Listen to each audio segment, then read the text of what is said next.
Soyons chauvins, Julien Alaphilippe peut-être d'abord, j'allais dire quel destin français pour lui. Tout commence sur les chapeaux de roue et puis c'est l'arme à la fin. Oui, parce que c'est le numéro 1 mondial, Julien Alaphilippe. Un Français et numéro 1 mondial dans le cyclisme. Mais ça n'est pas un grand grimpeur. On sait très bien qu'au-delà d'une certaine altitude, avec l'accumulation des cols, il ne tient pas, en tout cas pas encore aujourd'hui. Alors il a tenu bien plus longtemps qu'on l'espérait, bien plus longtemps qu'on l'imaginait.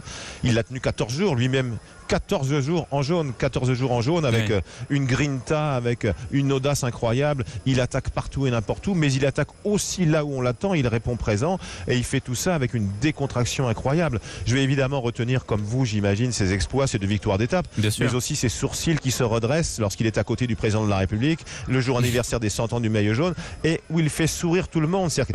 Il a réussi à conquérir les cœurs par son audace, par sa fougue, par son côté naturel. Voilà, tout simplement, il est gentil. Je le voyais après les arrivées d'étape, lorsqu'il était maillot jaune, rester tard. Je me disais en moi-même, mais va à l'hôtel, rentre, protège-toi. Et non, il restait parce que quelqu'un lui demandait. Vous avez sans doute vu aussi sur les réseaux sociaux cette image où il donne à un petit gamin qui tremblote son maillot jaune pour qu'il ait moins froid. C'est quelque chose d'absolument exceptionnel qui dit bien ce qu'est le bonhomme. C'est quelqu'un de très sympa, quelqu'un de très simple, quelqu'un de très naturel qui est resté lui-même pendant ces 3 semaines du Tour de France. En tout cas, on peut dire, Christian Prudhomme, qu'il a donné un nouveau souffle au cyclisme français.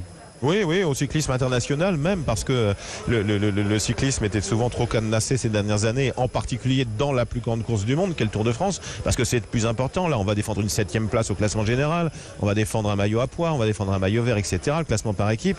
Donc, on n'est plus sur ses positions. Et lui, il a fait sauter tout ça. Il a dit très rapidement, vous savez, pour gagner le Tour, il faut compter ses coups de pédale, et moi, je ne compte pas. Voilà, il finit à la 5e place. On aurait pu se dire formidable qu'il soit sur le podium. Je crois qu'il l'aurait mérité. Ça c'est